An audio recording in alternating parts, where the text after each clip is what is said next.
Hello dear viewers and welcome to RTD's English News Edition, the top stories for tonight are: the head of state, His Excellency Ismail Mergeli, has received the Chinese delegation from the Polygicial company.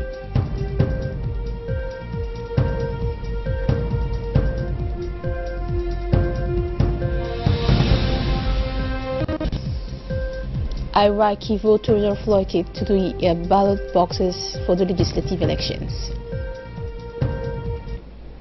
Thank you for joining us in our newsroom. The President of the Republic, His Excellency Ismail Mergeli, has today received the leaders of the Chinese group Polygicial as part of the implementation of the gas project that will bring gas discovered in the Ogaden area in Ethiopia to the locality of the Mirjuk for its export. This meeting is very important for our economy. The Chinese delegation was introduced to the head of state by the Minister of Energy responsible for natural resources, Yunis Ali Gedi.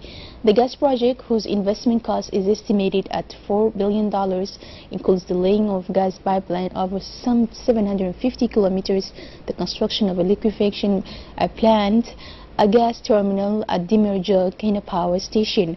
This investment is the highest amount recorded by the Djiboutian economy in its history. The pipeline will transport 12 billion cubic meters of natural gas a year. The liquefaction plant will be able to produce up to 10 million tons of liquefied natural gas per year. This project will recruit a large local workforce and will create many small and medium-sized enterprises. The meeting was attended by Investment Minister Mr. Ali Gela Bakr, the EDD Director General Jama Ali Gende, as well as General Abdullahi Wais and Economic Advisor Haibidu Ismail. Shortly after the meeting between the head of state and the leaders of the Chinese group Polygicial, a commercial agreement was signed between the Vice President of the group, Mr. Li Wei, and the Energy Minister, Mr. Yunis Ali Gedi. The signing ceremony took place under the eyes of the head of Ismail Mergeli of State and the CEO of the group, Mr. Zhu Gongzhan. The Djiboutian government and the Polygicial group leave themselves 6 months to finalize the legal discussions and initial the contract. And through this document, the two parties concluded the agreement in principle to allow the various parties to benefit from this project in a fair way. A previous document had already been initialed between the two parties on October 25th. The Chinese group, Polygicial, and the Djibouti government have also signed a memorandum of understanding for the development of renewable energies, a methanol production plant, a PVC plant, a steel production plant, and a data center.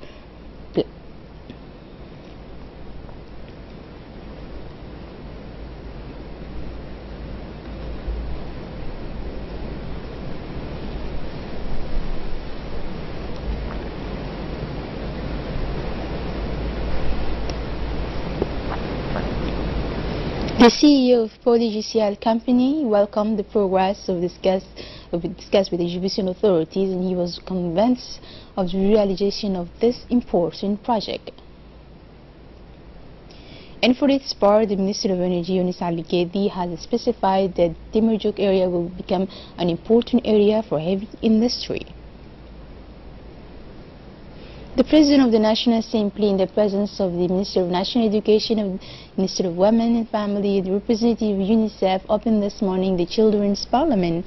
The children were settled in the hemicycle. They will work on the recommendation of the Youth Forum that took place in November 2017 at the People's Palace. They have chosen a theme with the help of their teachers and members of Parliament and will draft resolutions. The work will continue tomorrow with the election of the Bureau.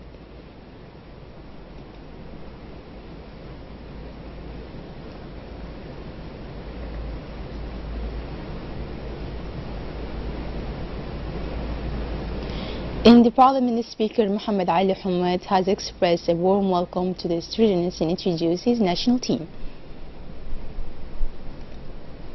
The Minister of National Education and Vocational Training, Mr. Mustafa Muhammad Mahmoud, chaired the closing ceremony of the grade school competition that took place Saturday afternoon at the People's Palace. Hundreds of students, parents and teachers took part in this beautiful and colorful ceremony. The best theoretical clubs in the school selected for the finals presented fabulous performances that delighted officials and the public. The occasion also for the contest, a young champion 5th year, to see its outcome and the award ceremony to the winner of the 2018 edition. The Ministry of National Education vocational training to them lots of computer equipment, screens, plasma TV, as well as the laptops of last generation to the winners of the various school competitions.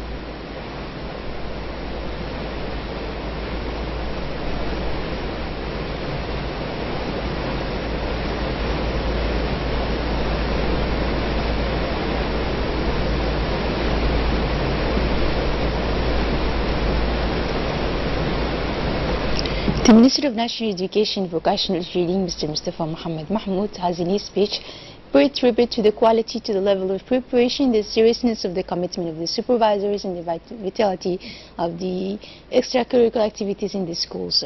He also recalled that the grade school competition are aimed at exploring, releasing, and highlighting these gifts, valuing merit and excellence among students.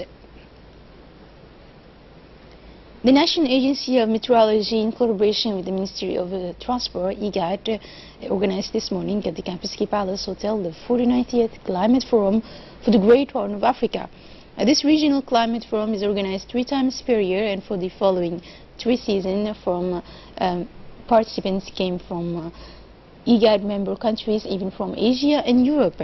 The objective of this forum is to discuss the rainy anomalies observed last season in the seasonal climate forecast of the month of June, July, August and September, to notably reduce the economic impact of risks or disasters related to climate change, mainly recurring drought and floods.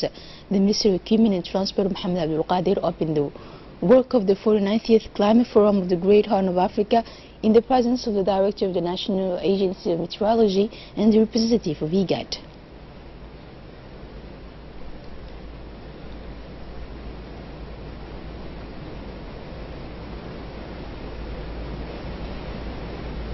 I would also like to take this opportunity to acknowledge a special debt of gratitude to the government of the Republic of Djibouti through His Excellency the Minister Mohammed Abdul Qadir for the precious support extended to IGAD through the National Meteorological Agency, which played a key role in the organization of the forum and for hosting this meeting in these wonderful facilities of Kempinski Hotel. The Minister of Equipment and Transport thanked the partners of this forum and wished them of every success for their missions. The opening ceremony of the National Conference on the Application of the National Regulation of Environmental Protection, chaired by the Minister of Housing and Environment, Mr. Mohammed Ahmed. The foundations that bring them together today are fully in line with the actions of the department to work for a harmonious and sustainable development for the country. The purpose of this national meeting is above all to promote environmental safeguards and, as a result, to milestones of reflection on how to protect the environment against any alteration factor.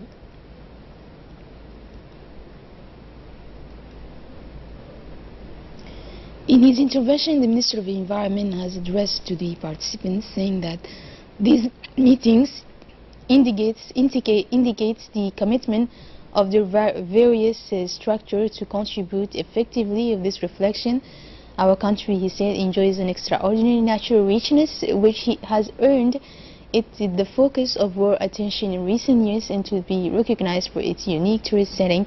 Indeed, in addition to an exceptional fauna and flora, the Republic of Djibouti has wild landscapes of international renown, said the Minister.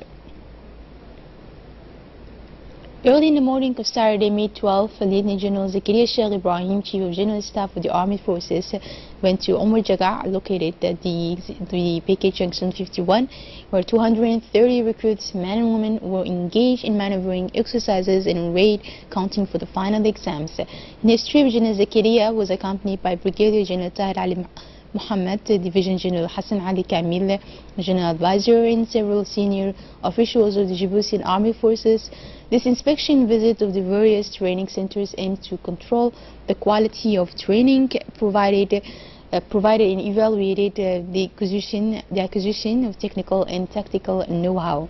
Upon his arrival, the general was received by Lieutenant Colonel Tahir Hassan Abadid, Corps Commander of the Armored Regiment. After the review of the trip, General Zakaria attended the presentation of the internship. This split presentation, including in its first part the different stages of raid described by Captain Ahmed Kaisi Tahir Mohammed, commander of the Reconnaissance and Intervention Squadron stationed at Waa. Then the Army Regiment Corps commander continued the intervention by informing the hearing of the results. In this part, the general has seen the rapid evolution of the trainees in all fields, namely sports, commando marching, shootings, and military education.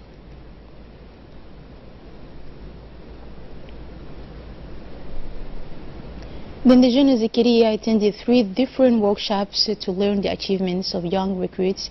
At the topography workshop, the trainees were able to demonstrate their knowledge of the use of compass, how to orient themselves, take as well as calculate angular divisions. Then came the communications workshop, where the recruits were able to expose their knowledge of the means of communication using the various military tactical advices available to them. And this demonstration ended with the arms workshop, where the soldiers were able to show their perfect knowledge of handling weapons.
Closing ceremony of the 2017-2018 sports season of the women's football tournament was held on the evening of Friday, May 10 at the sports complex of King Fahad Al Balbala. Sponsored by the Army Corps, General Zakaria Sheikh Ibrahim, Chief of General Staff of the Armed Forces. This women's final period, the Djiboutian Armed Forces team against Sheikh Moussa. Also present was the President of the Djiboutian Football Federation, Mr. Suleiman Hassan Mabouri. As is customary, General Zakaria with his side, Mr. Suleiman Hassan, the President of the Djibouti Football Federation, together reviewed the 2 troops who will participate in this final.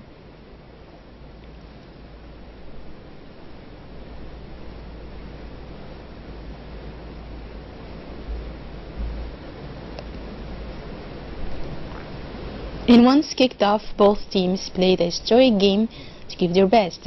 At the end of a rebounding final, the Djiboutian Armed Forces team finally won the cup with a score of 1-0. This extremely tight score reflects the fairly high level of both teams and their professionalism, leaving to respite to the opponents. And finally, General Zakaria and the President of the Djiboutian Football Federation, Mr. Suleiman Hassan, proceeded to award the prizes to the winner, thus closing the 2017-2018 sports season in style. This ceremony was animated by the songs as well as the respective supporters.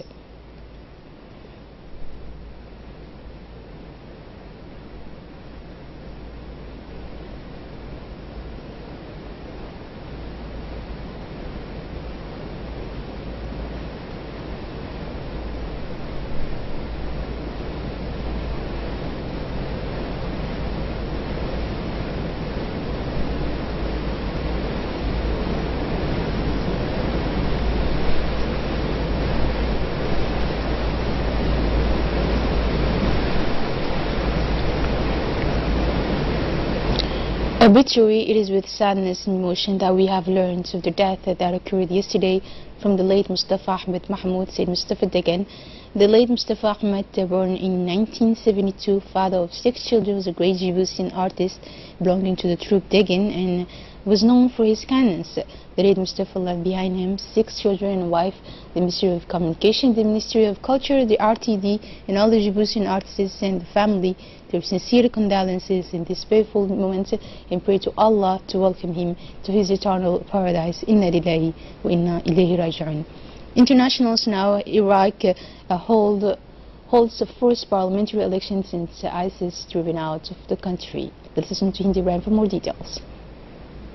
Iraq is headed to polls on Saturday to vote for the first time since ICC was driving out of their country at the end of 2017. Voting will be held for 328 seats in the country's parliament, which is currently dominated by the State of Law coalition. Current Iraq Prime Minister Haider al-Abadi leads the coalition after succeeding a long-time Prime Minister Nouri al-Maliki, who founded it.